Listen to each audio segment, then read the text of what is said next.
everyone, welcome back. My name's Diana. This is my channel Bookish Di, and today I'm talking about my February in reading.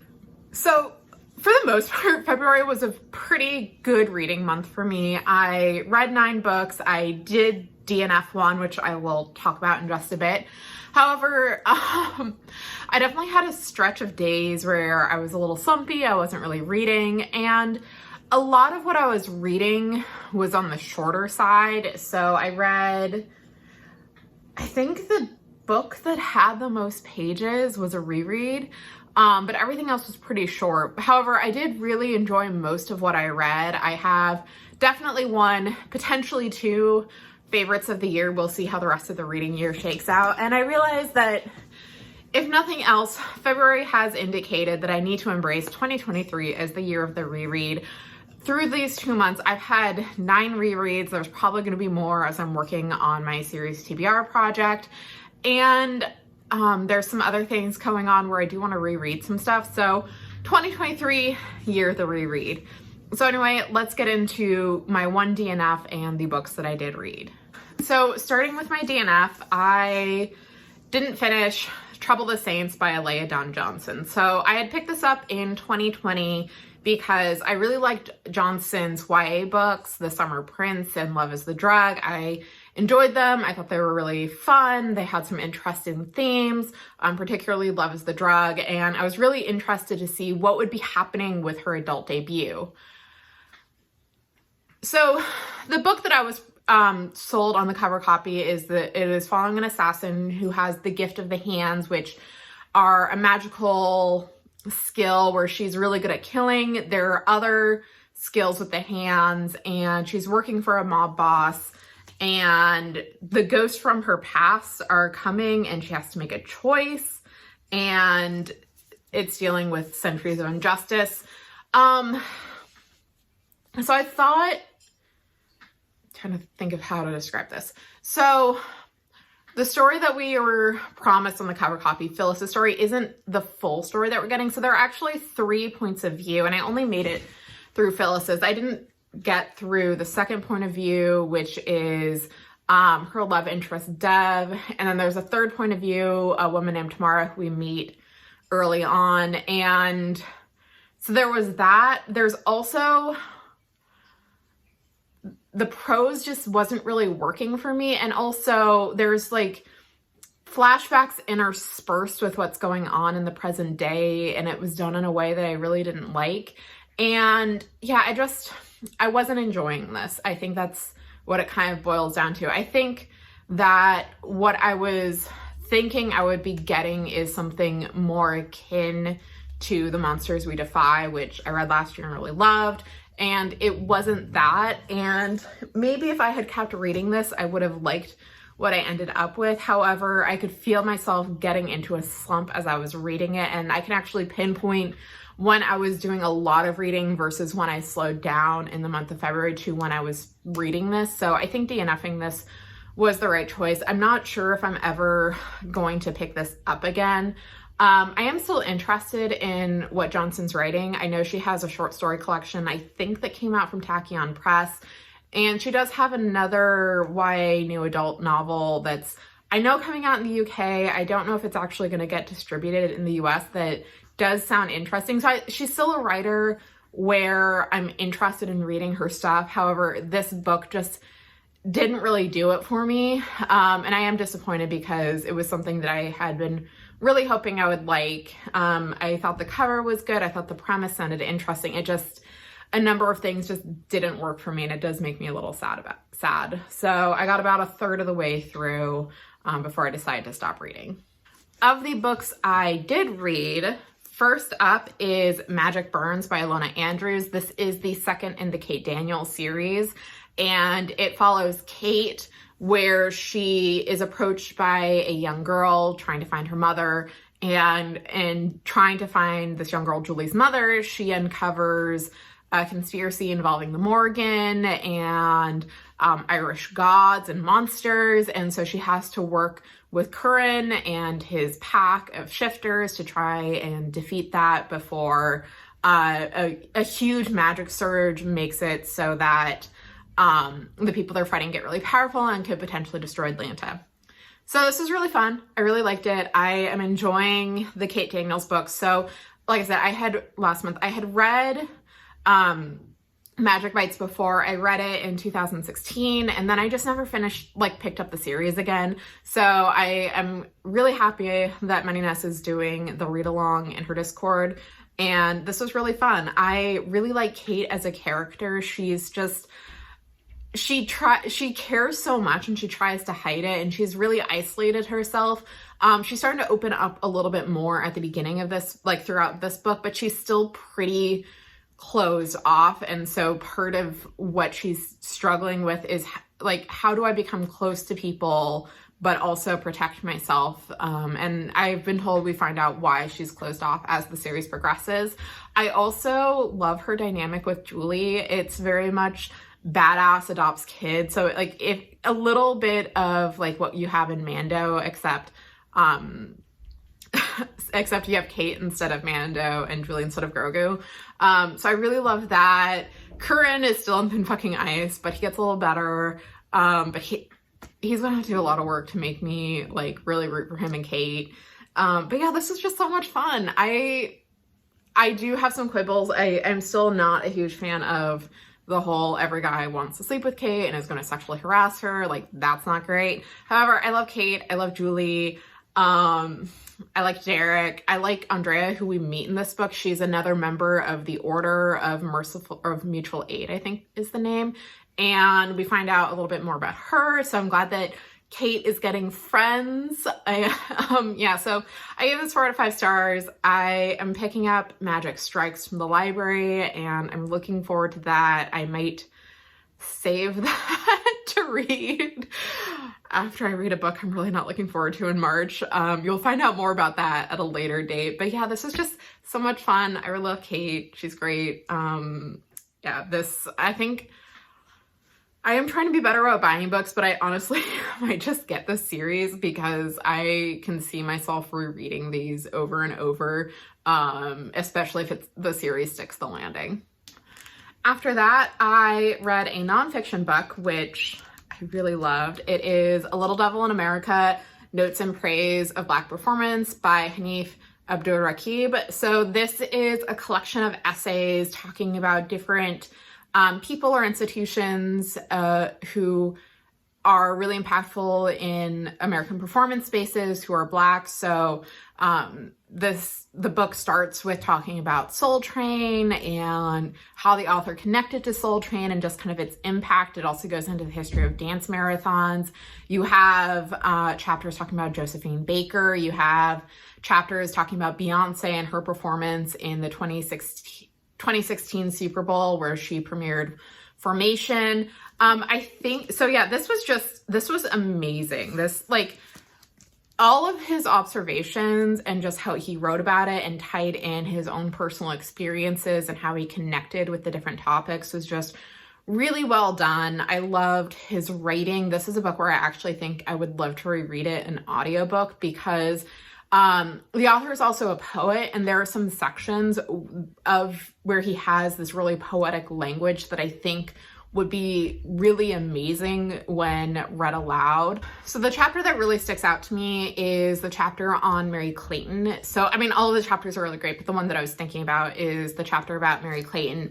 And so for a little bit of background, the chapter is talking about the Rolling Stones song, Gimme Shelter. And this was released in the 1960s, and it's a reflection on what was going on then. And in the song, there's this woman who is singing / wailing, rape, murder, it's only a shot away.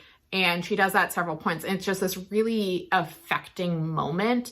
And it's something that we, in my AP US history class years ago, my teacher, Mr. Lee, shout out, was really into music. And so after we took the AP US history test, he used music as a way to guide us through the portions of American history that we hadn't really discussed. And we used Gimme Shelter as one of them. And he talked a little bit about the female vocalist, Mary Clayton, but he didn't really go in depth. So I really appreciated the author going into that and talking about her life and who she is and what was going on with her when she recorded that. And it was just really moving. And it was him just kind of elevating and celebrating someone who people might recognize her voice, but they don't really know her name. So this was such a fantastic piece of nonfiction writing. I would highly recommend you check it out.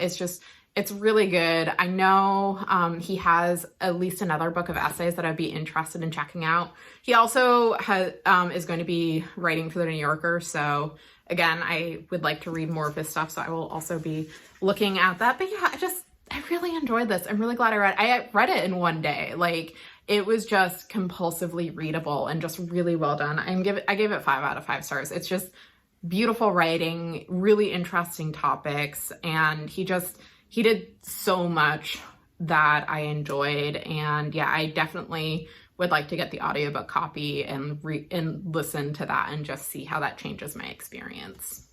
Next was my first reread of the month, and that was Breyers Book by Tamara Pierce. So there is a reason I reread this. I won't be talking about it. However, I did reread it. It is the last book in the Circle of Magic series, which follows Sandry, Triss, Daja, and Breyer, who discovered they have magic, and it kind of goes into them forming a found family and training their magic and all the disasters that kind of bring them closer. So this is a plague book. I reread this in 2020 at the height of the COVID pandemic, and I just find this a weirdly comforting plague book. So Breyer and his teacher Rosethorn are going to the slums in the city where they live, and they're delivering medicines when they discover that there is a new plague, and it escalates, and they have to discover a cure, and it goes into like quarantining, discussions of class and poverty and how that impacts disease and privilege, and just I love this book so much. So I think part of the reason I really love Breyers Book, and then also Street Magic, I think his book in the Circle Open series, is just, I love Breyer as a character, but I also really love his dynamic with Rosethorn, his teacher. So I mean, I do like all the different mentor-mentee relationships in the Circle books. Like, I think that's one of the strongest parts of this series, but there's just something really special to me about Rosethorn and Breyer's relationship. And I think it's because Rosethorn and Breyer both have prickly edges, but with each other they can be soft, and they can, show care and concern in a way they might not feel comfortable showing to many others. And Rosethorn is very much like good is not nice. Like, she's not always nice, but she tries to be a good person, which is like one of my favorite my favorite character traits. So yeah, I love this book. 5 out of 5 stars. I'm looking forward to rereading this again later this year because I love these books so much. The Circle books are some of my favorite books that Tamara Pierce has written.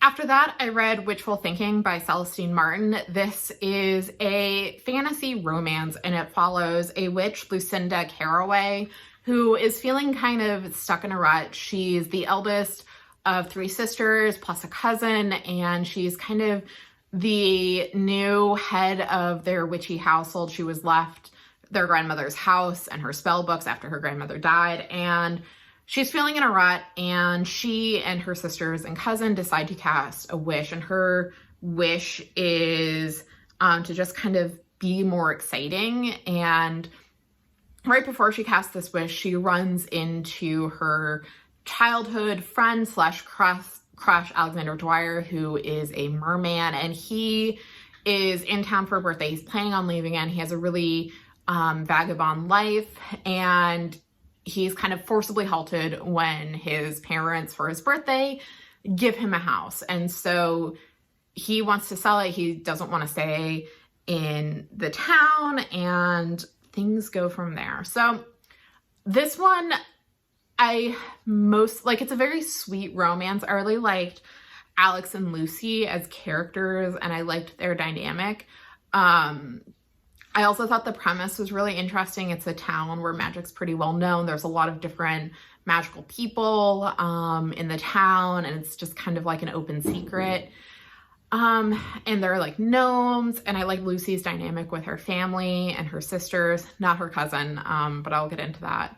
However, there were certain things that I didn't necessarily enjoy. One of them is kind of the central conflict, particularly on Alex's side, and it's because he has this impression that mer people aren't supposed to be tied down, that they're supposed to be, you know, kind of wanderlust, they're attracted to shiny things. And I would have found this more believable had there been people telling him this like consistently, or had it been modeled by the rest of his family, because like his parents were a little wanderlusty. They've since settled down. His brother has settled down. And so I wasn't really understanding where he was getting these messages. And then you find out that the reason he left after high school and kind of brushed off Lucy was her cousin was like, oh, I had a vision that there'll be heartbreak. And so he just left. And so Alex's motivations are just, they didn't feel like the book really supported them or like gave a lot of evidence that there was things backing this up. It felt weird. And then I also found Lucy's cousin Ursula to be a difficult character. So it was difficult for me to really see the affection between them. And if there is a villain in this book, she's the closest thing to that. She's getting married, and it turns out she doesn't really love her fiance. She's more attracted to his twin brother, maybe his twin. They're definitely brothers. And she's just really demanding about the wedding and is changing things. And I know she's the star of the next book, but like the author is going to have to do a lot to make me care about her if I pick it up. And so yeah, like this was a perfectly fine book, fine romance.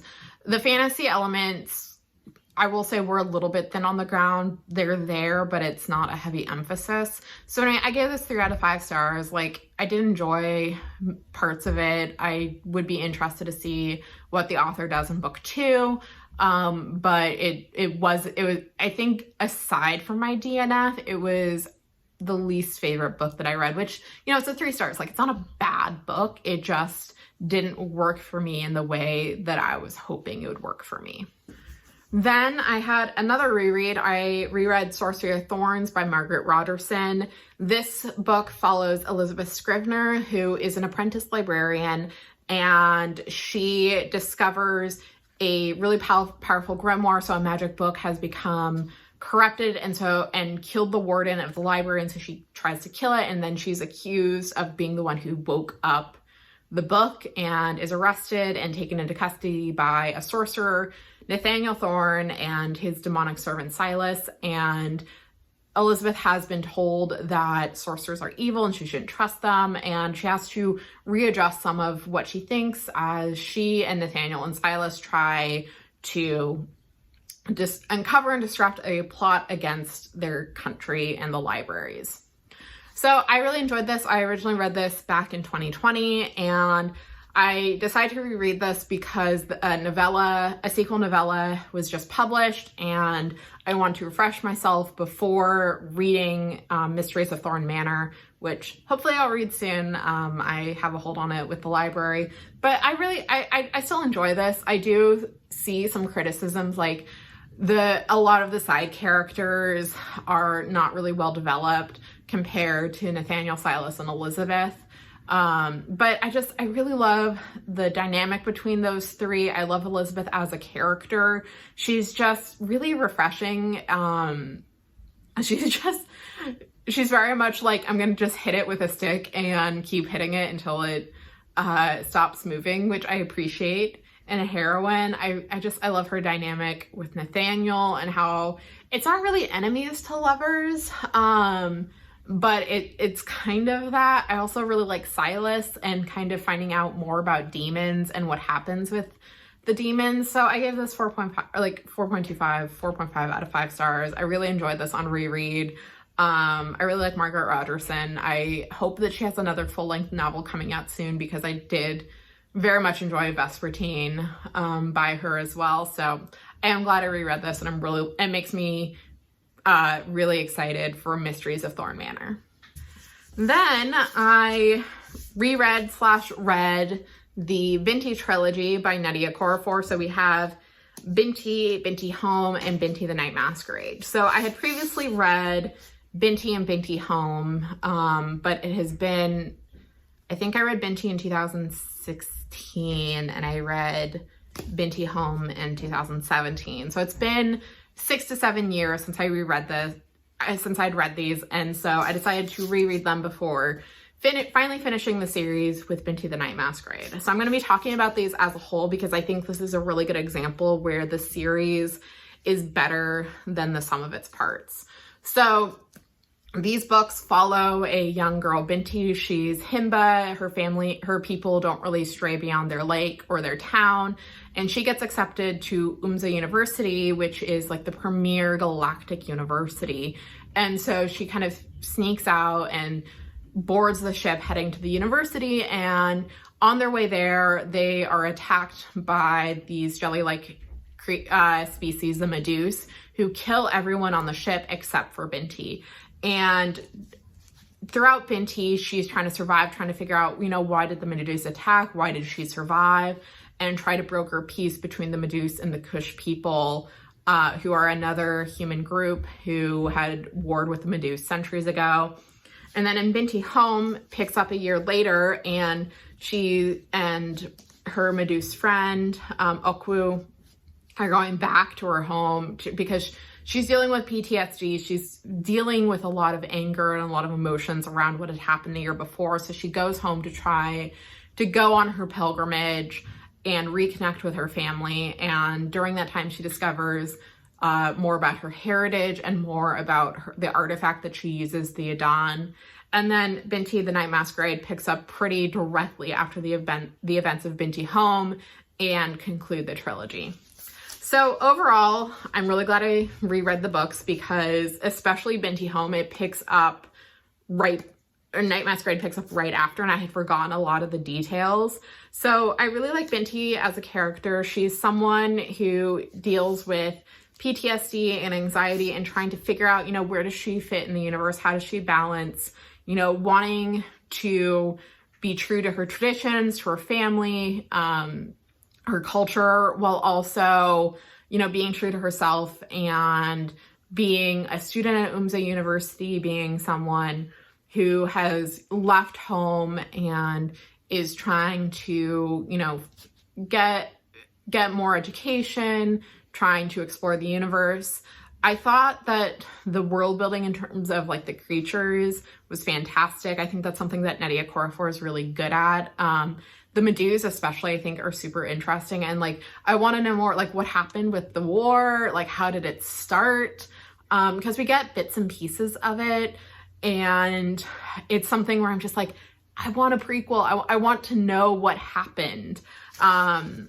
So I really like that. I do think that these two novellas actually could have been a novel because they're so interconnected, and it's something that I think when I initially read Binti Home, it was something that I thought it was to its detriment because it does end on a cliffhanger, and you do need to read Binti the Night Masquerade to get a complete story. Like this one stands up pretty well on its own, but these two you do need to read together. So I think that's like my biggest complaint about like the individual books, particularly the last two, is the pacing is a bit off. But I think as a series, this works really well. I really enjoyed Binti and Okwu. I like meeting the different characters and seeing just how people interact with each other and the different cultures and the bits and pieces that she seeds about the history of the Medusa Kush War, as well as the desert people whose name I'm blanking on. But yeah, I really enjoyed these. I would say individually 4 and like a 4.25, but as a series, 4.5 stars. I'm really glad I finally finished this series.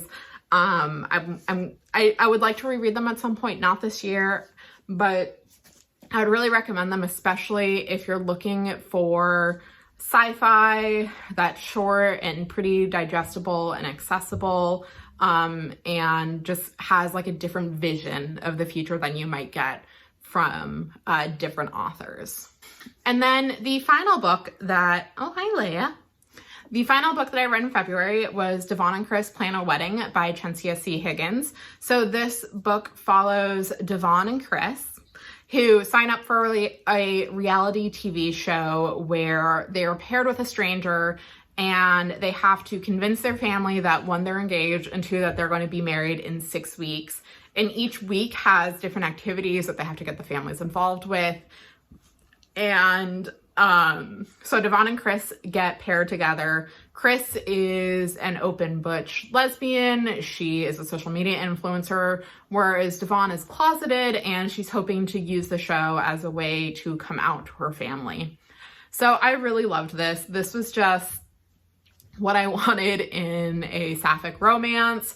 I really liked Chris and Devon's dynamics with each other. I liked them individually. I really loved Chris's family. Like, her family is so perfect and amazing. And I like Devon's family is a little bit more complicated because she has a more complicated relationship with her family than Chris does with hers.